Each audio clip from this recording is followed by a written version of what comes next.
നമസ്കാരം.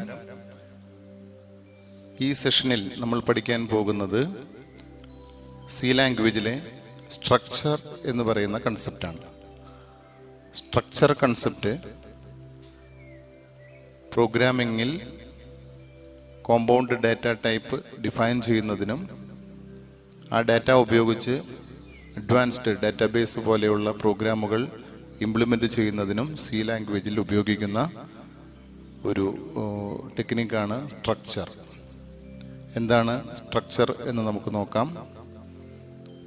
Structure is used to handle combined information of an object.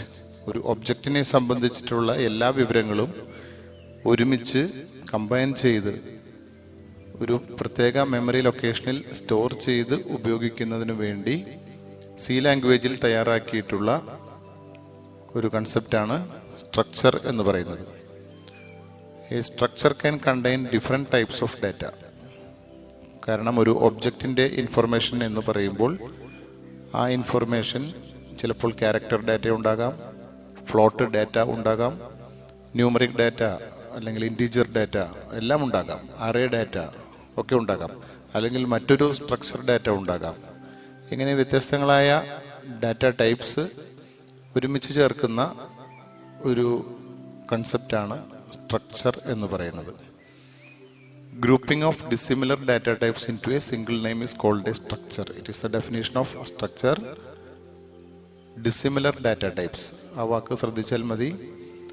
In to a single name, ഒരു single name ഉപയോഗിച്ച് different data ടൈപ്സിനെ എങ്ങനെ മെമ്മറിയിൽ store ചെയ്യാം എന്നുള്ളതാണ് സ്ട്രക്ചർ എന്ന കൺസെപ്റ്റ് കൊണ്ട് ഉദ്ദേശിക്കുന്നത്.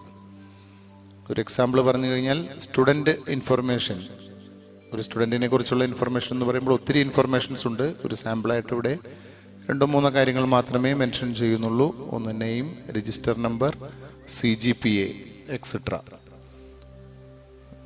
ഈ കാര്യങ്ങളെല്ലാം തന്നെ സ്റ്റോർ ചെയ്തിരിക്കുന്നത് ഒരു സിംഗിൾ വേരിയബിൾ ആണെങ്കിൽ നമുക്കതിനെ സ്ട്രക്ചർ എന്ന് വിളിക്കാം.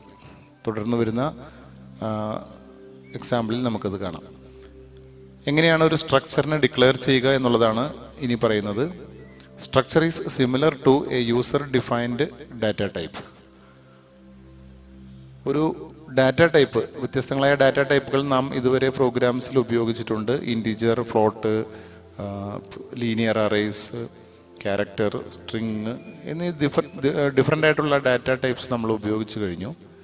അതുപോലെ നമുക്ക് കമ്പ്യൂട്ടർ തരാത്ത ഒരു ഡാറ്റ ടൈപ്പ് പ്രോഗ്രാമർക്ക് തന്നെ ഡിഫൈൻ ചെയ്യണമെങ്കിൽ നമ്മളതിനെ ഒരു സ്ട്രക്ചറായിട്ട് ഡിഫൈൻ ചെയ്യുകയാണ് പതിവ്. അപ്പോൾ ഒരു പുതിയ ഡാറ്റ ടൈപ്പിനെ ഡിഫൈൻ ചെയ്യുന്നതിന് തുല്യമാണ് ഒരു സ്ട്രക്ചർ ഡെഫിനിഷൻ എന്ന് പറയുന്നത്, അല്ലെങ്കിൽ ഒരു സ്ട്രക്ചർ ഡിക്ലറേഷൻ എന്ന് പറയുന്നത്. അപ്പോൾ സ്ട്രക്ചർ ഡിക്ലറേഷനിൽ ഡിഫൈൻ ചെയ്യുന്നത് ഒരു യൂസർ ഡിഫൈൻഡ് ഡാറ്റ ടൈപ്പിൽ എന്തൊക്കെ ഡാറ്റ വേണം, എന്തൊക്കെ എലമെൻറ്റ്സ് വേണം എന്നുള്ളതാണ്. അതിലെ ഓരോ ഡാറ്റയെയും, ഓരോ ഇൻഡിവിജ്വൽ ഡാറ്റയെയും സ്ട്രക്ചർ എലമെൻറ്റ് എന്നാണ് നമ്മൾ വിളിക്കുന്നത്. അപ്പോൾ ഒരു collection of structure elements is a structure, or A structure contains many elements of that data type. 2 രീതിയിൽ നമുക്കിതിനെ പറയാം. നമ്മളൊരു ഡാറ്റ ടൈപ്പാണ് ഒരു സ്ട്രക്ചർ ഡിഫൈൻ ചെയ്യുമ്പോൾ ഇവിടെ സൃഷ്ടിക്കപ്പെടുന്നത്. ഇൻറ്റ്, ഫ്ലോട്ട് പോലെയുള്ള ഒരു ഡാറ്റ ടൈപ്പിനെ ആയിരിക്കും നമ്മൾ ക്രിയേറ്റ് ചെയ്യുന്നത്. ഇവിടെ സ്റ്റുഡൻ്റ് എന്ന് പറയുന്ന ഒരു ഡാറ്റ ടൈപ്പിനെ നമ്മൾ ഡിഫൈൻ ചെയ്തിരിക്കുന്ന ഒരു എക്സാമ്പിളാണ് കാണിച്ചിട്ടുള്ളത്. Struct student. സിൻടാക്സും എക്സാമ്പിളും ഒരുമിച്ച് തന്നെ പറഞ്ഞിരിക്കുകയാണ്. സ്ട്രക്റ്റ് എന്ന് പറയുന്നത് ഒരു കീവേഡാണ്. ആ കീവേഡിൽ ഫോളോ ചെയ്ത് നമ്മൾ പറയുന്നത് അതിൻ്റെ പേരാണ്. എന്താണ് നമ്മൾ കൊടുക്കുന്ന ഡാറ്റ ടൈപ്പിൻ്റെ പേര്, അതായത് structure name. Structure name is the new user defined data type. ഈ നെയിം ഇവിടെ സ്റ്റുഡൻ്റ് എന്നാണ് കൊടുത്തിട്ടുള്ളത്. ആ സ്റ്റുഡൻ്റ് എന്ന് പറയുന്ന സ്ട്രക്ചറിനകത്തുള്ള ഓരോ സ്ട്രക്ചർ എലമെൻറ്റും എന്താണെന്ന് കൂടി താഴെ പറഞ്ഞിരിക്കുന്നു. ഒരു ബ്രാക്കറ്റ്സ്, കേളി ബ്രാക്കറ്റിനുള്ളിലാണ് ഇത് കൊടുത്തിട്ടുള്ളത്. ആദ്യത്തെ എലമെൻറ്റ് എന്ന് പറയുന്നത് ഒരു ക്യാരക്ടർ അറേ ആണ്. 20 ക്യാരക്ടേഴ്സ് വരെ സ്റ്റോർ ചെയ്യാവുന്ന ഒരു character array. It is used to store the name of student. അടുത്തത് രജിസ്റ്റർ നമ്പർ സ്റ്റോർ ചെയ്യാനായിട്ടുള്ള ഒരു ഇൻറ്റീജർ വേരിയബിളാണ്. മൂന്നാമത്തേത് CGPA സ്റ്റോർ ചെയ്യാനായിട്ടുള്ള ഒരു ഫ്ലോട്ട് ഡാറ്റ ടൈപ്പിലുള്ള നമ്പറാണ്. അപ്പോൾ ഇവിടെ സി ലാംഗ്വേജിലെ 3 ബേസിക് ഡാറ്റ ടൈപ്സിനെ കമ്പൈൻ ചെയ്ത് ഒരു പുതിയ ഡാറ്റ ടൈപ്പ് ഡിഫൈൻ ചെയ്തിരിക്കുന്നു. ആ പുതിയ ഡാറ്റ ടൈപ്പിൻ്റെ പേര് അല്ലെങ്കിൽ ആ പുതിയ സ്ട്രക്ചറിൻ്റെ പേരിനെ സ്റ്റുഡൻറ്റ് എന്നാണ് നമ്മൾ പറയുന്നത്. അവിടെ ക്ലോസിംഗ് ബ്രാക്കറ്റ് കഴിഞ്ഞ് ഇതൊരു ഡിക്ലറേഷൻ സ്റ്റേറ്റ്മെൻ്റ് ആയതുകൊണ്ട് സെമിക്കോളൻ കൊടുത്തിരിക്കുന്നു. എങ്ങനെയാണ് ഒരു സ്ട്രക്ചർ വേരിയബിളിനെ ഡിഫൈൻ ചെയ്യുന്നത് എന്നാണ് ഇനി പറയുന്നത്. A variable declared using a structure name is called a structure variable. സാധാരണ ഒരു ഡാറ്റ ടൈപ്പ് കൊടുക്കുന്നു, ഒരു വേരിയബിൾ നെയിം കൊടുക്കുന്നു, അതൊരു വേരിയബിൾ ഡിക്ലറേഷനാണ്, അത് ബേസിക് ഡാറ്റ ടൈപ്പിൻ്റെ ഡിക്ലറേഷനാണ്. ഇവിടെ സ്ട്രക്ചർ ഡാറ്റ ടൈപ്പ് ഉപയോഗിച്ച് ഒരു വേരിയബിളിനെ ഡിഫൈൻ ചെയ്ത് കഴിഞ്ഞാൽ that variable is called structure variable. ഇതിനു വേണ്ടി മെമ്മറി അലോക്കേറ്റ് ചെയ്യും. മറ്റേതൊരു വേരിയബിളിൻ്റെയും പോലെ ഒരു സ്ട്രക്ചർ വേരിയബിളിനും മെമ്മറി അലോക്കേറ്റ് ചെയ്യും. അപ്പോൾ സാധാരണ ബേസിക് ഡാറ്റ ടൈപ്സിന് മെമ്മറി അലോക്കേറ്റ് ചെയ്യുമ്പോൾ എത്ര ബൈറ്റ് വീതമാണ് അലോക്കേറ്റ് ചെയ്യുന്നതെന്നും മെമ്മറിയിൽ അതെങ്ങനെയാണ് അലോക്കേറ്റ് ചെയ്യുന്നതെന്നും ഒക്കെ നമ്മൾ പഠിച്ചിട്ടുണ്ട്. ഇവിടെ വ്യത്യസ്തങ്ങളായ ഡാറ്റ ടൈപ്പുകളെ ഒരു സിംഗിൾ വേരിയബിളിലേക്ക് കൊണ്ടുവന്നിരിക്കുന്നത് കൊണ്ട് ഇതിൻ്റെ മെമ്മറി എന്ന് പറയുന്നത് ഓരോ എലമെൻറ്റിനും സെപ്പറേറ്റ് മെമ്മറി ആയിരിക്കും അലോക്കേറ്റ് ചെയ്യുക. പക്ഷേ അടുത്തടുത്തുള്ള മെമ്മറി ലൊക്കേഷനിലായിരിക്കും. സ്ട്രക്ചറിലുള്ള 3 ഡാറ്റ ടൈപ്പുകൾ ഉണ്ടെങ്കിൽ, നേരത്തെ പറഞ്ഞതുപോലെ 3 ഡാറ്റ ടൈപ്പ് ഒരു ഉദാഹരണത്തിലുണ്ടെങ്കിൽ ആ 3 ഡാറ്റ ടൈപ്പുകളിലും വ്യത്യസ്തങ്ങളായ മെമ്മറി ലൊക്കേഷനുകൾ ഉപയോഗിക്കും. അതുപോലെ തന്നെ അത് അടുത്തടുത്ത മെമ്മറി ലൊക്കേഷനിലായിരിക്കും ഈ ഡാറ്റ സ്റ്റോർ ചെയ്യാൻ പോകുന്നത്. അതിൻ്റെ സൈസ് എന്ന് പറയുന്നത് memory size of A structure. സാധാരണ നമ്മൾ ബേസിക് ഡാറ്റ ടൈപ്സിൻ്റെ സൈസൊക്കെ കമ്പൈലർ തന്നെ തീരുമാനിക്കുകയാണ്. പക്ഷേ ഇവിടെ നമ്മളാണ് ഡിഫൈൻ ചെയ്യുന്നത് സ്ട്രക്ചറിനെ. അതുകൊണ്ട് തന്നെ ആ സ്ട്രക്ചറിലുള്ള മെമ്മറി സൈസ് നമുക്ക് തന്നെ കണക്ക് കൂട്ടിയെടുക്കാം. കാരണം ഇൻഡിവിജ്വൽ എലമെൻസിൻ്റെ സൈസിൻ്റെ സമ്മായിരിക്കും ഒരു സ്ട്രക്ചർ ഡാറ്റയുടെ സൈസ് എന്ന് പറയുന്നത്. അപ്പോൾ ഒരു സ്ട്രക്ചർ വേരിയബിൾ ഡിഫൈൻ ചെയ്യുമ്പോൾ എത്ര മെമ്മറി ഡിഫൈൻ ചെയ്യുമെന്നുള്ളത് നമുക്ക് ഓരോ എലമെൻസിൻ്റെയും മെമ്മറി സൈസ് അറിയാമെങ്കിൽ നമുക്ക് തന്നെ കണക്ക് കൂട്ടിയെടുക്കാം. ഇനി വരുന്ന എക്സാമ്പിളുകളിൽ അത് പറയുന്നുണ്ട് എങ്ങനെയാണ് ചെയ്യുന്നതെന്ന്. ഇതിൻ്റെ സിൻടാക്സ് ഇവിടെ പറഞ്ഞിരിക്കുന്നു.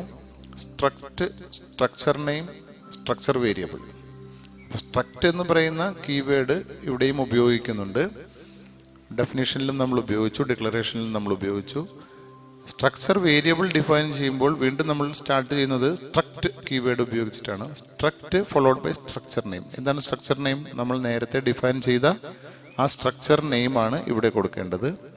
ഫോളോഡ് ബൈ സ്ട്രക്ചർ വേരിയബിൾ, നമ്മളിപ്പോൾ ഡിഫൈൻ ചെയ്യാൻ പോകുന്ന വേരിയബിളിൻ്റെ പേര്. സാധാരണ നമ്മൾ ഇൻറ്റ് വേരിയബിൾ, ഫ്ലോട്ട് വേരിയബിൾ എന്നൊക്കെയാണ് വേരിയബിൾ ഡിക്ലറേഷനിൽ ഉപയോഗിക്കുന്ന സിൻടാക്സ്. ഇവിടെ ഇൻറ്റ്, ഫ്ലോട്ട് ഇതിനൊക്കെ പകരം സ്ട്രക്ചർ നെയിമാണ് ഉപയോഗിക്കുന്നത്. സ്ട്രക്ചർ വേരിയബിൾ എന്ന് പറയുന്നത് സാധാരണ മറ്റേതൊരു വേരിയബിളും ഡിഫൈൻ ചെയ്യുന്നത് പോലെ തന്നെ ഉള്ള ഒരു വേരിയബിളാണ് നമുക്ക് ഉപയോഗിക്കുക. ആ വേരിയബിൾസിൻ്റെ തന്നെ റൂൾസാണ് ഇവിടെയും ബാധകമായിട്ടുള്ളത്. ഇതിനൊക്കെ മുമ്പിലായിട്ട് സ്ട്രക്റ്റ് എന്ന് പറയുന്ന ഒരു കീവേഡ് കൂടി ചേർക്കണമെന്ന് മാത്രം കമ്പൈലറിന് മനസ്സിലാകാനാണ് this is a structure data type എന്ന് മനസ്സിലാകുന്നതിന് വേണ്ടിയിട്ടാണ് ആ കീവേഡ് അവിടെ ഉപയോഗിക്കുന്നത്. ഈ സിൻടാക്സ് ഉപയോഗിച്ച് നമ്മൾ ചെയ്തിരിക്കുന്ന ഒരു എക്സാമ്പിളാണ് ഇവിടെ കാണുന്നത്. Struct student S1, S2. Student എന്ന് പറയുന്നത് നേരത്തെ നമ്മൾ എക്സാമ്പിളിൽ പറഞ്ഞ ഒരു സ്ട്രക്ചർ നെയിമാണ്. ആ സ്ട്രക്ചർ നെയിം ഉപയോഗിച്ച് ഡിഫൈൻ ചെയ്യുന്ന 2 സ്ട്രക്ചർ വേരിയബിൾസ് ആണ് ഇവിടെ കാണിച്ചിട്ടുള്ളത്. ഒന്ന് S1, മറ്റൊന്ന് S2. S1, S2 then put a semicolon. സാധാരണ പോലെ വേരിയബിൾ ഡിക്ലറേഷൻ്റെ അവസാനം നമ്മൾ സെമിക്കോളൻ കൊടുക്കുന്നത് പോലെ തന്നെ ഇവിടെയും കൊടുക്കണം. അപ്പോൾ ഇതൊരു സ്ട്രക്ചർ വേരിയബിൾ ഡെഫിനേഷൻ്റെ എക്സാമ്പിളാണ് കാണിച്ചിട്ടുള്ളത്. ഇവിടെ 2 വേരിയബിൾ ഡിഫൈൻ ചെയ്യപ്പെടുന്നു. 2നും വ്യത്യസ്തങ്ങളായ മെമ്മറി ലൊക്കേഷൻസ് ആയിരിക്കും ഉപയോഗിക്കുക. നമുക്ക് അത് ഇവിടെ കാണാം എങ്ങനെയാണ് സ്ട്രക്ചർ മെമ്മറി എന്നുള്ളത്. ഈ പറയുന്ന എക്സാമ്പിളിലെ മെമ്മറി അലൊക്കേഷൻ എങ്ങനെയാണെന്ന് നോക്കാം. ഇവിടെ നോക്കുക, S1ൻ്റെ മെമ്മറി ലൊക്കേഷനാണ് കാണിച്ചിട്ടുള്ളത്. നമ്മൾ നേരത്തെ അതിൻ്റെ സ്ട്രക്ചറിൻ്റെ കണ്ടൻറ്റ് പറഞ്ഞിട്ടുണ്ട്. എന്തൊക്കെയാണ്? Name 10 characters, register number 2 bytes, CGPAക്ക് പ്രത്യേകം മെമ്മറി ലൊക്കേഷൻ. 3ഉം അടുത്തടുത്തുള്ള മെമ്മറി ലൊക്കേഷൻസിലായിരിക്കും ഇത് സേവ് ചെയ്യാൻ പോകുന്നത്. കാരണം നമ്മൾ പോയിൻ്റർ ഉപയോഗിച്ച് ചെയ്യുകയാണെങ്കിൽ ഈ മെമ്മറി ലൊക്കേഷനെ കുറിച്ച് നമുക്ക് വ്യക്തമായ ധാരണ ഉണ്ടായെങ്കിൽ മാത്രമേ സ്ട്രക്ചർ പോയിൻ്റർ ഉപയോഗിച്ച് ഇംപ്ലിമെൻറ്റ് ചെയ്യാൻ സാധിക്കുകയുള്ളൂ. ഇതിൻ്റെ മെമ്മറി എങ്ങനെയാണ് അലോക്കേറ്റ് ചെയ്തിരിക്കുന്നതെന്ന് നോക്കാം. ആദ്യത്തെ നെയിമിന് 10 ബൈറ്റ്സ്, രജിസ്റ്റർ നമ്പറിന് 2 ബൈറ്റ്സ്, ഇത് ഇൻറ്റിജറിന് 2 ബൈറ്റ്സ് എന്നുള്ള റൂൾ വെച്ചിട്ടാണ് പറയുന്നത്. ചില കമ്പൈലേഴ്സിൽ അത് 4 ബൈറ്റ്സ് ആണ്. അതുപോലെ തന്നെ CGPA 4 ബൈറ്റ്സ്. അങ്ങനെ എല്ലാം കൂടി ഈ സ്ട്രക്ചറിന് വേണ്ടി ഇവിടെ ഉപയോഗിക്കുന്നത് 16 ബൈറ്റ്സ് മെമ്മറിയാണ്. S1 എന്ന് പറയുന്ന സ്ട്രക്ചർ വേരിയബിളിൻ്റെ മെമ്മറി മാപ്പിംഗ് ആണ് ഈ കാണിച്ചിട്ടുള്ളത്. S2 എന്ന് പറയുന്നതിനും സിമിലർ ആയിട്ടുള്ള ഡാറ്റാസ് സ്റ്റോർ ചെയ്യാൻ സാധിക്കും. രണ്ടാമത്തെ സ്റ്റുഡൻറ്റിൻ്റെ ഡാറ്റ സ്റ്റോർ ചെയ്യാൻ നമുക്ക് രണ്ടാമത്തെ സ്ട്രക്ചർ വേണമെങ്കിൽ ഉപയോഗിക്കാം. ഇവിടെയും another 16 bytes of memory utilize ചെയ്യും. അപ്പോൾ അങ്ങനെ ഈ 2 വേരിയബിളിന് വേണ്ടി ആകെ 32 ബൈറ്റ് മെമ്മറി ആയിരിക്കും മെമ്മറിയിൽ അലോക്കേറ്റ് ചെയ്യുന്നത്. എങ്ങനെയാണ് ഒരു സ്ട്രക്ചറിനെ ഇനീഷ്യലൈസ് ചെയ്യുന്നതെന്നാണ് അടുത്തത് പറയുന്നത്. സ്ട്രക്ചർ ഇനീഷ്യലൈസ് ചെയ്യുക എന്ന് പറയുമ്പോൾ വേരിയബിൾ ഇനീഷ്യലൈസേഷൻ പോലെ തന്നെ ഈക്വൽ ടു സൈൻ ഉപയോഗിച്ച് വേണമെങ്കിൽ നമുക്കതിനെ ഇനീഷ്യലൈസ് ചെയ്യാം. ഇനീഷ്യലൈസേഷൻ ചെയ്യാതെ ഇൻപുട്ട് മെത്തേഡ് ഉപയോഗിച്ചും സ്ട്രക്ചർ എലമെൻറ്റ്സിലേക്ക് വാല്യൂസ് കൊണ്ടുവരാൻ സാധിക്കും. ഇവിടെ ഇനീഷ്യലൈസേഷൻ എങ്ങനെയാണെന്നാണ് കാണിക്കുന്നത്. അപ്പോൾ സാധാരണ നമ്മൾ ഇൻറ്റ് a = 5 എന്നൊക്കെ കൊടുക്കാറുണ്ട്. അവിടെ ഡിക്ലറേഷനും അതോടൊപ്പം തന്നെ ഇനീഷ്യലൈസേഷനും കൂടി ഒരുമിച്ചാണ് ചെയ്യുക. സിമിലർ വേയിൽ നമുക്ക് ഇവിടെയും ചെയ്യാം. ഒരു എക്സാമ്പിളാണ് ഇവിടെ കാണിച്ചിട്ടുള്ളത്. നമ്മൾ നേരത്തെ പറഞ്ഞ എക്സാമ്പിളിലുള്ള സ്ട്രക്ചർ തന്നെ എടുത്തു. അതിൽ നെയിം, രജിസ്റ്റർ നമ്പർ ലോങ് ഇൻറ്റിജറായിട്ടാണ് കൊടുത്തിട്ടുള്ളത്. ഫ്ലോട്ട്, CGPA വ്യത്യസ്തങ്ങളായ ഡാറ്റ ടൈപ്പ് കൊടുക്കുന്നത് നിങ്ങൾക്ക് മനസ്സിലാക്കാൻ വേണ്ടിയിട്ടാണ്. സ്ട്രക്ചറിൻ്റെ ഉള്ളിൽ നമുക്ക് പല തരത്തിലും എലമെൻസിനെ ഡിഫൈൻ ചെയ്യാമെന്ന് മനസ്സിലാക്കാൻ കൂടിയാണ് ഇത് ലോങ് ഇൻറ്റ് ആക്കിയിട്ടുള്ളത്. അപ്പോൾ ഇവിടെ സ്ട്രക്ചർ ഡെഫിനേഷൻ കഴിഞ്ഞു. അടുത്തത് structure variable declaration and initialization. Struct student S നമ്മൾ നേരത്തെ കണ്ടത് തന്നെയാണ്. Struct student S. S is a structure variable. Student is a structure name. Struct is a keyword. ആ രീതിയിൽ എഴുതി അതിനുശേഷം ഈക്വൽ ടു സൈൻ കൊടുത്തു. ഈക്വൽ ടു സൈനിനകത്ത് എങ്ങനെയാണ് വാല്യൂസ് കൊടുത്തിട്ടുള്ളതെന്ന് നോക്കാം.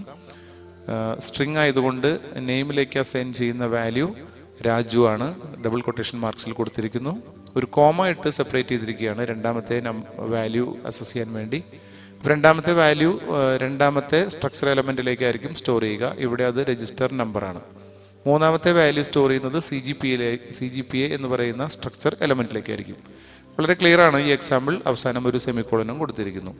അപ്പോൾ സ്ട്രക്ട് സ്റ്റുഡൻറ്റ് S = എന്ന് പറഞ്ഞ് കേളി ബ്രാക്കറ്റിനകത്ത് ഓരോ എലമെൻറ്റിൻ്റെയും വാല്യൂ നമ്മൾ കോമ സെപ്പറേറ്റ് ചെയ്ത് കൊടുത്തു കഴിഞ്ഞാൽ ആ സ്ട്രക്ചറിൻ്റെ വേരിയബിളിലേക്ക് എസ്സിലേക്ക് ഈ വാല്യൂസിനെ നേരിട്ട് അസൈൻ ചെയ്യാനായിട്ട് നമുക്ക് ഈ സിൻടാക്സ് ഉപയോഗിക്കാം. എങ്ങനെയാണ് സ്ട്രക്ചർ എലമെൻസിനെ ആക്സസ് ചെയ്യുന്നത് എന്നാണ് ഇനി നോക്കുന്നത്. അതായത് നമുക്ക് വാല്യൂസ് സ്റ്റോർ ചെയ്താൽ മാത്രം പോരാ, ആ വാല്യൂസിനെ പ്രോസസ്സ് ചെയ്യണമെങ്കിൽ, പ്രിന്റ് ചെയ്യണമെങ്കിൽ, ഇൻപുട്ട് ചെയ്യണമെങ്കിലൊക്കെ എങ്ങനെയാണ് ഈ സ്ട്രക്ചർ എലമെൻസിനെ പ്രോഗ്രാമിൽ ആക്സസ് ചെയ്യുന്നതെന്ന് മനസ്സിലാക്കണം. അതിനു വേണ്ടിയിട്ടുള്ള കാര്യങ്ങളാണ് ഇനി പറയുന്നത്. Structure elements can be accessed using A dot operator. ഒരു പുതിയ ഓപ്പറേറ്ററിനെ കൂടി ഇവിടെ പരിചയപ്പെടുത്തുകയാണ്, ഡോട്ട് ഓപ്പറേറ്റർ. ഡോട്ട് ഓപ്പറേറ്റർ ഉപയോഗിച്ച് നമുക്ക് സ്ട്രക്ചർ എലമെൻസിനെ നമുക്ക് ഉപയോഗിക്കാം, പ്രോഗ്രാമിൽ ആക്സസ് ചെയ്യാം.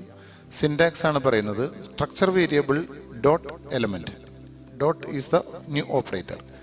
സ്ട്രക്ചർ വേരിയബിൾ നമ്മൾ ഓൾറെഡി ഡിഫൈൻ ചെയ്ത് കാണും പ്രോഗ്രാമിൽ. നേരത്തെ പറഞ്ഞ എക്സാമ്പിളിൽ എസ് ആണ് സ്ട്രക്ചർ വേരിയബിൾ. അതിൻ്റെ ഉള്ളിലുള്ള എലമെൻറ്റിൻ്റെ പേരാണ് ഡോട്ടിന് ശേഷം കൊടുക്കേണ്ടത്. അപ്പോൾ ആദ്യം സ്ട്രക്ചർ വേരിയബിൾ കൊടുക്കുന്നു, ഡോട്ട് ഓപ്പറേറ്റർ കൊടുക്കുന്നു, ശേഷം സ്ട്രക്ചറിനകത്തുള്ള എലമെൻറ്റിൻ്റെ പേര് കൊടുക്കുന്നു. എക്സാമ്പിൾസ് ആണ് ഇവിടെ കാണിച്ചിട്ടുള്ളത്. നേരത്തെ പറഞ്ഞ എക്സാമ്പിളിലുള്ള ഓരോ സ്ട്രക്ചർ എലമെൻറ്റിനെയും എങ്ങനെയാണ് പ്രോഗ്രാമിൽ നമ്മൾ ആക്സസ് ചെയ്യുക എന്നുള്ളതിൻ്റെ എക്സാമ്പിൾസ് ആണ് ഇവിടെ കാണിച്ചിട്ടുള്ളത്. ആദ്യത്തെ സ്ട്രക്ചർ എലമെൻറ്റിൻ്റെ പേര് നെയിം എന്നാണ്, അതുകൊണ്ട് എസ് ഡോട്ട് നെയിം. രണ്ടാമത്തേത് S dot register number, S dot CGPA. S എന്ന് പറയുന്നത് ഇവിടെ സ്ട്രക്ചർ വേരിയബിൾ നെയിമാണ്. ഡോട്ട് പുതിയതായിട്ട് നമ്മൾ ഇൻട്രൊഡ്യൂസ് ചെയ്ത സ്ട്രക്ചർ ഓപ്പറേറ്ററാണ്. ഇങ്ങനെ ഈ എക്സാമ്പിൾസിൽ പറയുന്നത് പോലെ നമുക്ക് ഏതൊരു പ്രോഗ്രാമിലും സ്ട്രക്ചർ എലമെൻസിനെ ആക്സസ് ചെയ്യാനായിട്ട് സാധിക്കും. ഒരു സാമ്പിൾ പ്രോഗ്രാമിലൂടെ എങ്ങനെയാണ് ഒരു സ്ട്രക്ചർ ഡാറ്റ ഇൻപുട്ടും പ്രിൻറ്റും ചെയ്യുന്നതെന്ന് മനസ്സിലാക്കാം. അതോടൊപ്പം തന്നെ എങ്ങനെയാണ് ഈ സ്ട്രക്ചർ എലമെൻസിനെ ആക്സസ് ചെയ്യുന്നതെന്നും നമുക്ക് മനസ്സിലാക്കാം. നമ്മൾ സാധാരണ ചെയ്യുന്നത് പോലെയുള്ള header file declarations, main program, structure name ഡെഫിനേഷനാണ്. സ്ട്രക്റ്റ് സ്റ്റുഡൻറ്റ്, അതിൻ്റെ എലമെൻറ്റ്സ് കൊടുത്തിരിക്കുന്നു. Name, register number, CGPA, structure definition ഇവിടെ കഴിയുന്നു. നേരത്തെ പറഞ്ഞ അതേ എക്സാമ്പിളാണ്, കൂടുതൽ എക്സ്പ്ലനേഷൻ്റെ ആവശ്യമില്ല. Struct student S, structure variable ഡെഫിനേഷനാണ്. വേരിയബിൾ ഡിഫൈൻ ചെയ്യുന്നു. ഇവിടെ ഈ വേരിയബിൾ നമുക്ക് വേറൊരു രീതിയിലും കൂടി നമുക്ക് ഡിഫൈൻ ചെയ്യാം. ഈ കോൾ ഔട്ട് ബോക്സിൽ കാണിച്ചിട്ടിരിക്കുന്ന സിൻടാക്സ് ഉപയോഗിച്ചുകൊണ്ട് എസ് വേരിയബിളിനെ സ്ട്രക്ചർ ഡെഫിനേഷൻ്റെ ഒപ്പം തന്നെ നമുക്ക് വേണമെങ്കിൽ ഡിഫൈൻ ചെയ്യുന്നതിനും കുഴപ്പമില്ല. അവിടെ എഴുതിയിരിക്കുന്ന സിൻടാക്സ് നോക്കുക. Struct student, body of structure, then after the closing Keli bracket S എന്ന് പറയുന്ന വേരിയബിളിനെ നേരിട്ട് കൊടുത്തിരിക്കുകയാണ്. Then put a semicolon. അപ്പോൾ ഈ സ്ട്രക്ചർ വേരിയബിൾ ഡിക്ലറേഷൻ ചെയ്യുന്ന മറ്റൊരു മെത്തേഡാണ് ഇവിടെ നമ്മൾ കാണിച്ചിട്ടുള്ളത്. ശേഷം നമ്മൾ enter register number, name, CGPA of A student, print of statement കൊടുത്തിരിക്കുന്നു. അതിനെ ഇൻപുട്ട് ചെയ്യുന്നതാണ് ഈ കാണിച്ചിട്ടുള്ളത്. സ്കാൻഎഫ് പെർസെൻറ്റേജ് LD ലോങ് ഇൻറ്റിജർ ആയതുകൊണ്ട്, then %D, S dot name. ഇവിടെയാണ് ഡോട്ട് ഓപ്പറേറ്റർ ഉപയോഗിച്ച് വാല്യൂസിനെ ഇൻപുട്ട് ചെയ്യുന്ന എക്സാമ്പിൾ കാണുന്നത്. S dot name. Next ampersand S dot register number. നമുക്കറിയാം ഇൻറ്റിജർ ഫ്ലോട്ട് ഡാറ്റകളൊക്കെ ഇൻപുട്ട് ചെയ്യുമ്പോൾ അതിൻ്റെ അഡ്രസ്സാണ് കൊടുക്കേണ്ടത് ആംപർസാൻഡ് ഓപ്പറേറ്റർ ഉപയോഗിച്ച്. അതുകൊണ്ടാണ് ആംപർസാൻഡ് കൂടി ചേർത്തിട്ടുള്ളത്. നെയിം ഒരു ക്യാരക്ടർ അറേ ആയതുകൊണ്ട് അതിൻ്റെ നെയിം, അറേ നെയിം തന്നെ അഡ്രസ്സിനെയാണ് റെപ്രസെൻ്റ് ചെയ്യുന്നത്. അതുകൊണ്ട് ആംപർസാൻഡ് ഓപ്പറേറ്ററിൻ്റെ ആവശ്യം ഇവിടെ ഇല്ല. അപ്പോൾ സ്കാൻഎഫ് ഉപയോഗിച്ച് എല്ലാ വാല്യൂസും ഇൻപുട്ട് ചെയ്തു. നമ്മൾ ആ എലമെൻറ്റ്സിനെ ജസ്റ്റ് ഒന്ന് സ്ക്രീനിലേക്ക് പ്രിൻ്റ് ചെയ്യുകയാണ്. എലമെൻറ്റ്സ് ഓഫ് സ്ട്രക്ചർ SR ഇവിടെ പ്രിൻ്റ് ചെയ്തിരിക്കുന്നത് നോക്കുക. പ്രിൻ്റ് ഓഫ് സ്റ്റേറ്റ്മെൻറ്റിൽ S dot name, S dot register number, S dot CGPA എല്ലാം ജസ്റ്റ് ഒന്ന് പ്രിൻ്റ് ചെയ്തിരിക്കുന്നു. ഒരു ചെറിയ എക്സാമ്പിളാണ് how to access structure elements എന്ന് മനസ്സിലാക്കാൻ വേണ്ടി ഉള്ള ഒരു simple program. End of the main closing bracket കൊടുത്തു. പ്രോഗ്രാം അവിടെ അവസാനിക്കുന്നു. സ്ട്രക്ചർ അറേ എന്താണെന്ന് നോക്കാം. Structure array is very useful in data processing of objects. കാരണം നമ്മളിവിടെ പറഞ്ഞു, ഒരു സ്റ്റുഡൻറ്റിൻ്റെ എക്സാമ്പിളാണ് ഇത്ര സമയം പറഞ്ഞുകൊണ്ടിരുന്നത്. നമുക്കൊരു ക്ലാസ്സിലുള്ള 60 കുട്ടികളുടെയും ഡാറ്റ സ്റ്റോർ ചെയ്യണം, 60 കുട്ടികളുടെ ഡാറ്റ പ്രോസസ്സ് ചെയ്യണം, അല്ലെങ്കിൽ മറ്റേതെങ്കിലും ഇൻഫോർമേഷൻ നമുക്ക് ബൾക്കായിട്ട് ഒരുപാട് വ്യക്തികളുടെ ഡാറ്റ സ്റ്റോർ ചെയ്യണം, ഒരുപാട് ഒരു ഷോപ്പിലെ ഐറ്റംസിൻ്റെ ഡാറ്റ മുഴുവൻ സ്റ്റോർ ചെയ്യണം. ഇങ്ങനെയുള്ള കേസുകളൊക്കെ വരുമ്പോൾ നാം സ്ട്രക്ചർ അറേ ഉപയോഗിക്കേണ്ടി വരും. അപ്പോൾ അതെങ്ങനെയാണ് സ്ട്രക്ചർ അറേ എന്ന് നോക്കാം. ആദ്യം ഒരു സ്ട്രക്ചർ നെയിമിനെ നമ്മൾ ഡിഫൈൻ ചെയ്യും, കഴിഞ്ഞ എക്സാമ്പിളിൽ ചെയ്തതുപോലെ. അതിനുശേഷം സ്ട്രക്ചർ അറേ ഡിഫൈൻ ചെയ്യും. അറേ എന്ന് പറഞ്ഞാൽ നിങ്ങൾക്കറിയാം, അടുത്തടുത്ത ലൊക്കേഷനിൽ ഒത്തിരി ഡാറ്റാസിനെ സ്റ്റോർ ചെയ്യുന്നതിനെയാണ് അറേ എന്ന് പറയുന്നത്. ഒരു ലീനിയർ ഡാറ്റ സ്ട്രക്ചറാണ്. അപ്പോൾ ഒരു അറേ ഡിഫൈൻ ചെയ്യുമ്പോൾ ആ അറേയിൽ എത്ര എലമെൻറ്റ്സ് സ്റ്റോർ ചെയ്യാൻ പറ്റണം എന്നുകൂടി പറയണം. അതിനെയാണ് നമ്മൾ സൈസ് ഓഫ് ദ അറേ എന്ന് പറയുന്നത്. സിൻടാക്സ് എങ്ങനെയാണ്? Structure name, structure variable. Structure variable എന്ന് പറയുന്നത് ഇവിടെ അറേയാണ്, അതുകൊണ്ട് സ്ട്രക്ചർ അറേ എന്ന് എഴുതിയിരിക്കുന്നു. സ്ക്വയർ ബ്രാക്കറ്റിൽ അതിൻ്റെ സൈസ് കൂടി പറയണം. അതിനൊരു എക്സാമ്പിൾ കൂടി നോക്കാം. Struct student S1 10. എന്ന് പറയുന്നത് അറേ നെയിമാണ്. കാരണം അതിൻ്റെ നമ്പർ ഓഫ് എലമെൻറ്റ്സ് അല്ലെങ്കിൽ അതിൻ്റെ സൈസ് എന്ന് പറയുന്നത് 10 ആണ്. ഈ 10 എലമെൻറ്റ്സ് സ്റ്റോർ ചെയ്യാവുന്ന ഒരു സ്ട്രക്ചർ അറേ എന്ന് പറയുമ്പോൾ 10 വിദ്യാർത്ഥികളുടെ അല്ലെങ്കിൽ 10 സ്റ്റുഡൻസിൻ്റെ ഡാറ്റ ഒരുമിച്ച് സ്റ്റോർ ചെയ്യാൻ സാധിക്കുന്ന ഒരു സ്ട്രക്ചറാണ്. അതിൻ്റെ മെമ്മറി സ്പേസ് റിക്വയർഡ് എത്രയാണെന്ന് നമുക്ക് നോക്കിക്കഴിഞ്ഞാൽ വളരെ ഈസിയാണ് മനസ്സിലാക്കാൻ. കാരണം ഒരു സ്ട്രക്ചറിന് എത്ര സൈസ് വേണമോ അതിൻ്റെ 10 ടൈംസ് മെമ്മറി സ്പേസ് ആയിരിക്കും ഈ സ്ട്രക്ചർ അറേക്ക് വേണ്ടി മെമ്മറിയിൽ റിസർവ് ചെയ്യപ്പെടുക. ഈ പ്രോഗ്രാമിലൂടെ നമുക്കത് കുറച്ചുകൂടി വ്യക്തമായിട്ട് മനസ്സിലാകും. എംപ്ലോയി സാലറി ഡീറ്റെയിൽസ് പ്രിൻ്റ് ചെയ്യുന്നൊരു പ്രോഗ്രാമാണ്. ഇവിടെ നമ്മൾ പതിവ് പോലെ ഹെഡർ ഫയൽസ് ഡിഫൈൻ ചെയ്യുന്നു. Main function, opening bracket. Structure നെയിമിൻ്റെ ഡെഫിനേഷനാണ് സ്ട്രക്ട് എംപ്ലോയി. ഇവിടെ ക്യാപിറ്റൽ ലെറ്റർ കൊടുത്തിരിക്കുന്നു എന്നേ ഉള്ളൂ, പെട്ടെന്ന് മനസ്സിലാക്കാൻ വേണ്ടി. സ്ട്രക്ചർ നെയിം എംപ്ലോയി ആണ്. അതിൻ്റെ ബോഡിയാണ് കാണുന്നത്. നെയിമിന് 20 ക്യാരക്ടേഴ്സ്, ഏജ് ഇൻറ്റിജറാണ്, സാലറി ഫ്ലോട്ട് ഡാറ്റ ടൈപ്പാണ്. അപ്പോൾ 3 എലമെൻറ്റ്സ് തന്നെയുള്ള മറ്റൊരു സ്ട്രക്ചറാണ് എംപ്ലോയി സ്ട്രക്ചർ. നമുക്ക് 2 വേരിയബിൾസ് ഈ പ്രോഗ്രാമിൽ വേണം. നമ്മളിവിടെ ബോണസ് കൂടി കാൽക്കുലേറ്റ് ചെയ്യുന്ന രീതിയിലാണ് ഈ പ്രോഗ്രാം ചെയ്തിട്ടുള്ളത്. എല്ലാ എംപ്ലോയീസിനും എത്രയാണ് ബോണസ് കൊടുക്കുന്നത് എന്ന് ഈ പ്രോഗ്രാമിൽ കാൽക്കുലേറ്റ് ചെയ്ത് അതിനെ പ്രിൻറ്റ് ചെയ്യുന്ന ഒരു പ്രോഗ്രാമാണ്. അപ്പോൾ അതുകൊണ്ട് ബോണസ് എന്ന് പറയുന്ന ഒരു വേരിയബിളിനെ ഡിഫൈൻ ചെയ്തിരിക്കുന്നു. ലൂപ്പ് വേണ്ടി വരും, 10 എലമെൻറ്റ്സ് ഉള്ളതുകൊണ്ട് അതിന് ഐ എന്ന് പറയുന്ന വേരിയബിൾ ഡിഫൈൻ ചെയ്തിരിക്കുന്നു.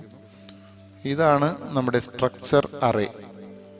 സ്ട്രക്ട് എംപ്ലോയി, ആ എംപ്ലോയി ടൈപ്പിലുള്ള 10 ഡാറ്റ സ്റ്റോർ ചെയ്യാവുന്ന ഒരു വേരിയബിളാണ് EMP, emp10 means we can store 10 employee details into this array. Enter name, age, salary of 10 employees എന്നുള്ളൊരു പ്രിൻ്റ് ഓഫ് മെസ്സേജ് കൊടുത്തിരിക്കുകയാണ്. നമുക്ക് എൻ്റർ ചെയ്യാൻ ആരംഭിക്കാം. അവിടെ അതിനു വേണ്ടി ലൂപ്പ് എഴുതിയിരിക്കുന്നു. For i = 0, i < 10, i++. ബ്രാക്കറ്റിനകത്ത് ആദ്യം നെയിമിനെ ഗെറ്റ്സ് ഫംഗ്ഷൻ ഉപയോഗിച്ച് ഇൻപുട്ട് ചെയ്യുന്നു. നമ്മൾ നേരത്തെ പഠിച്ച ഡോട്ട് ഓപ്പറേറ്റർ ഉപയോഗിച്ച് emp_i.nameനെ ഇൻപുട്ട് ചെയ്യുന്നു. സ്കാൻഎഫ് ഉപയോഗിച്ച് ഏജും സാലറിയും ഇൻപുട്ട് ചെയ്യുന്ന സ്റ്റേറ്റ്മെൻറ്റ്സ് ആണ് കാണുന്നത്. %d, %emp_i.h. ഇവിടെ ലൂപ്പ് തുടങ്ങുമ്പോൾ 0th ലൊക്കേഷനിലേക്ക് എംപ്ലോയിയുടെ ഡാറ്റ ഇൻപുട്ട് ചെയ്യും. അതിനുശേഷം ഫോർ ലൂപ്പ് അവസാനിപ്പിക്കുമ്പോൾ അടുത്ത ഐ വാല്യൂ ഇൻക്രിമെൻ്റ് ചെയ്യുകയും ഒന്നാമത്തെ സ്ട്രക്ചർ അറേയുടെ 1ാമത്തെ ലൊക്കേഷനിലേക്ക് വാല്യൂസിനെ ഇൻപുട്ട് ചെയ്യുകയും ഈ പ്രോസസ്സ് കണ്ടിന്യൂ ചെയ്ത് 9th ലൊക്കേഷൻ വരെ നമുക്ക് വാല്യൂസിനെ ഇൻപുട്ട് ചെയ്യാൻ സാധിക്കും. അങ്ങനെ 10 എംപ്ലോയീസിൻ്റെ ഡാറ്റ 0 to 9 ഇൻഡെക്സിൽ സ്റ്റോർ ചെയ്യുന്ന ഒരു ഫോർ ലൂപ്പാണ് ഇവിടെ കാണുന്നത്. പ്രോഗ്രാം തുടരുകയാണ്. ബോണസ് പ്രിൻ്റ് ചെയ്യുന്ന സ്റ്റേറ്റ്മെൻറ്റ്സിലേക്കാണ് വരുന്നത്. 10 എംപ്ലോയീസിൻ്റെയും ബോണസ് കാൽക്കുലേറ്റ് ചെയ്യേണ്ടതുള്ളത് കൊണ്ട് ഒരു ഫോർ ലൂപ്പ് എഴുതിയിരിക്കുന്നു. Opening bracket, if employee of I dot salary <1000, ഒരു കണ്ടീഷൻ കൊടുത്തിരിക്കുകയാണ്. അത് നമുക്ക് ക്വസ്റ്റ്യനിൽ നമ്മളുടെ പ്രോബ്ലത്തിൽ നമുക്ക് ആവശ്യമുള്ള രീതിയിൽ കണ്ടീഷൻസൊക്കെ കൊടുക്കാം. ഈ പ്രോബ്ലത്തിൽ ചെയ്തിട്ടുള്ളത് സാലറി 10,000-ൽ താഴെയാണെങ്കിൽ ഈ രീതിയിലാണ് ബോണസ് കാൽക്കുലേറ്റ് ചെയ്യുന്നത്. Bonus = salary into 20/100, 20% of the salary എന്നാണ് നമ്മൾ ഉദ്ദേശിക്കുന്നത്. അപ്പോൾ 20% ഓഫ് സാലറി ബോണസായിട്ട് കൊടുക്കുന്ന ഒരു കേസാണ് എംപ്ലോയിയുടെ സാലറി <10,000 ആണെങ്കിൽ. അതിനുള്ള ഇഫ് സ്റ്റേറ്റ്മെൻറ്റ് കൊടുത്തിരിക്കുന്നു. എൽസ് സാലറി 10,000 അല്ലെങ്കിൽ അതിനേക്കാൾ വലുതോ ആണെങ്കിൽ എന്താണ് ചെയ്യേണ്ടതെന്നാണ് ഇനി പറയുന്നത്. ബോണസ് = 2,000. അവിടെ കാൽക്കുലേഷനൊന്നുമില്ല, ഫിക്സഡ് ബോണസ് ആയിട്ടാണ് നമ്മൾ തീരുമാനിക്കുന്നത്. അതുകൊണ്ട് അങ്ങനെ കൊടുത്തിരിക്കുന്നു. കാൽക്കുലേഷൻ വേണമെങ്കിൽ മുകളിൽ എഴുതിയിരിക്കുന്നത് പോലുള്ള വേറൊരു % ആണെങ്കിൽ നമുക്കതിനനുസരിച്ചൊരു ഇക്വേഷൻ ഇവിടെ കൊടുത്താൽ മതി. ബോണസ് കാൽക്കുലേറ്റ് ചെയ്തു. 2 കണ്ടീഷനിലും ഉള്ള ബോണസിനെ കാൽക്കുലേറ്റ് ചെയ്തു. അപ്പോൾ ആദ്യത്തെ എംപ്ലോയിയുടെ ഡാറ്റ എടുക്കും. അദ്ദേഹത്തിൻ്റെ സാലറി <10,000 ആണെങ്കിൽ ബോണസ് കാൽക്കുലേറ്റ് ചെയ്യും, അല്ലെങ്കിൽ ബോണസ് കാൽക്കുലേറ്റ് ചെയ്യും. അപ്പോൾ ഈ ഈഫ് സ്റ്റേറ്റ്മെൻറ്റ് കഴിയുമ്പോഴത്തേക്കും ബോണസ് വേരിയബിളിൽ ഒരു വാല്യൂ വന്നു കാണും. നമ്മളതിനെ പ്രിൻ്റ് ചെയ്യുകയാണ്. നെയിമും സാലറിയും ബോണസും പ്രിൻ്റ് ചെയ്യുന്നു. Employee of I dot name, കാരണം അറേയിൽ നിന്നാണ് വാല്യൂ പ്രിൻ്റ് ചെയ്യുന്നത്. അപ്പോൾ എംപ്ലോയി EMP_i.name, EMP_i.salary അതും അറേയിൽ നിന്നാണ് പ്രിൻ്റ് ചെയ്യുന്നത്. ith ലൊക്കേഷനിലുള്ള ഡാറ്റയാണ് പ്രിൻ്റ് ചെയ്യുന്നത്. ബോണസ് എന്ന് പറയുന്നത് ഈ പ്രോഗ്രാമിലെ ഒരു ലോക്കൽ വേരിയബിളാണ്. നമ്മളിപ്പോൾ കാൽക്കുലേറ്റ് ചെയ്ത് വെച്ചിട്ടുണ്ട് അതിൻ്റെ വാല്യൂ. ആ വാല്യൂ പ്രിൻ്റ് ചെയ്യുന്നു. അത് സ്ട്രക്ചറിൻ്റെ ഉള്ളിൽ നിന്നല്ല പ്രിൻ്റ് ചെയ്യുന്നത്, സ്ട്രക്ചറിന് പുറത്തുള്ള ഒരു സിമ്പിൾ വേരിയബിളാണ്. അതുകൊണ്ട് അതിന് EMP എന്നൊന്നും ചേർക്കേണ്ട കാര്യമില്ല. ബോണസ് എന്ന് പറയുന്ന വേരിയബിളിനെ പ്രിൻ്റ് ചെയ്തിരിക്കുന്നു. ഇവിടെ ഫോർ ലൂപ്പ് അവസാനിക്കുകയാണ്. വീണ്ടും മുകളിലേക്ക് പോവുകയും ഫോർ ലൂപ്പിൻ്റെ ഇൻഡെക്സ് വാല്യൂ ഇൻക്രിമെൻ്റ് ചെയ്യുകയും അടുത്ത എംപ്ലോയിയുടെ സാലറി ചെക്ക് ചെയ്യുകയും അത് പ്രിൻ്റ് ചെയ്യുകയും ചെയ്യും. വീണ്ടും ഈ പ്രോസസ്സിനെ റിപ്പീറ്റ് ചെയ്യുന്നു. അങ്ങനെ 10 എംപ്ലോയീസിൻ്റെയും ഡാറ്റ ചെക്ക് ചെയ്യുകയും ആ ഡാറ്റയ്ക്ക് അനുസരിച്ച് ബോണസ് മാറി മാറി പ്രിൻ്റ് ചെയ്യുകയും അറേയിൽ നിന്ന് നെയിമും സാലറിയും കൂടെ പ്രിൻ്റ് ചെയ്യുകയും ചെയ്യും. പ്രിൻ്റ് എഫിനകത്ത് \t\n ഒക്കെ കൊടുത്തിട്ടുള്ളത് കൊണ്ട് നമുക്ക് നീറ്റായിട്ടുള്ള ഒരു ഔട്ട്പുട്ട് ഈ പ്രോഗ്രാമിൽ നിന്ന് ലഭിക്കും. അതിനുശേഷം പ്രോഗ്രാം അവസാനിക്കുകയാണ്. വളരെ ചെറിയൊരു സെഷനിലൂടെ ഒരു സ്ട്രക്ചർ എങ്ങനെയാണ് ഡിഫൈൻ ചെയ്യുന്നതെന്നും ഒരു സ്ട്രക്ചർ അറേ എങ്ങനെയാണ് ഡിഫൈൻ ചെയ്യുന്നതെന്നും അതുപയോഗിച്ച് എങ്ങനെയാണ് ഒരു ചെറിയ പ്രോഗ്രാം എഴുതുക എന്നും നിങ്ങൾക്ക് മനസ്സിലായി കാണും. ഇതുപോലെയുള്ള പ്രോഗ്രാംസ് എഴുതുന്നതിന് വലിയ ബുദ്ധിമുട്ടില്ല. നമുക്ക് സ്ട്രക്ചർ വേരിയബിൾ ഡിഫൈൻ ചെയ്യുക, സ്ട്രക്ചർ നെയിം ഡിഫൈൻ ചെയ്യുക, ഇതുപോലെ തന്നെ മറ്റ് പ്രത്യേകിച്ച് വലിയ ലോജിക്കുകളൊന്നും അപ്ലൈ ചെയ്യേണ്ടതുണ്ടാവില്ല ഇങ്ങനെയുള്ള പ്രോഗ്രാംസിൽ. അതുകൊണ്ട് തന്നെ വളരെ ഈസി ആയിട്ട് പഠിക്കാവുന്ന ഒരു ഭാഗമാണ് ഈ സ്ട്രക്ചർ എന്ന് പറയുന്നത്. ഡിപ്ലോമയുടെ സി പ്രോഗ്രാമിങ്ങിലെ 4ാമത്തെ മൊഡ്യൂളിൽ അവസാനത്തെ ഭാഗത്ത് വരുന്ന ഈ സ്ട്രക്ചറിൽ നിന്ന് ഡിപ്ലോമ എക്സാമിനേഷന് സ്ഥിരമായിട്ട് ക്വസ്റ്റ്യൻസ് ഉണ്ടാവുകയും ചെയ്യും. അതുകൊണ്ട് തന്നെ ഈ ഭാഗം തീർച്ചയായിട്ടും നിങ്ങൾ വീണ്ടും വീണ്ടും കേൾക്കുകയും ഇത് ഹൃദിസ്ഥമാക്കുകയും ചെയ്യണം. സ്ട്രക്ചർ ഉപയോഗിച്ചിട്ടുള്ള മറ്റ് പ്രോഗ്രാംസും നിങ്ങൾക്ക് നെറ്റിൽ നിന്നോ അല്ലെങ്കിൽ ടെക്സ്റ്റ് ബുക്കുകളിൽ നിന്നോ ലഭിക്കുന്നതാണ്. വളരെ മനസ്സിലാക്കാൻ എളുപ്പമുള്ള പ്രോഗ്രാം ആയതുകൊണ്ട് അതിവിടെ കൂടുതൽ പ്രതിപാദിക്കുന്നില്ല. ഈ സെഷൻ നിങ്ങൾക്ക് ഉപകാരപ്രദമായിട്ടുണ്ടാകും എന്ന് കരുതുന്നു. ഇത്രയും സമയം ഈ സെഷൻ കേട്ട നിങ്ങൾക്ക് നന്ദി. ഈ ചാനൽ ഞങ്ങളുടെ കോളേജിൻ്റെ നെടുപുഴ വിമൻസ് പോളിടെക്നിക് കോളേജിൻ്റെ ചാനൽ സബ്സ്ക്രൈബ് ചെയ്യുകയും നോട്ടിഫിക്കേഷൻ ഓൺ ചെയ്യുകയും ചെയ്യുകയാണെങ്കിൽ ഇനി വരുന്ന വീഡിയോസിൻ്റെ ഇൻറ്റിമേഷൻ നിങ്ങൾക്ക് ലഭിക്കുന്നതാണ്.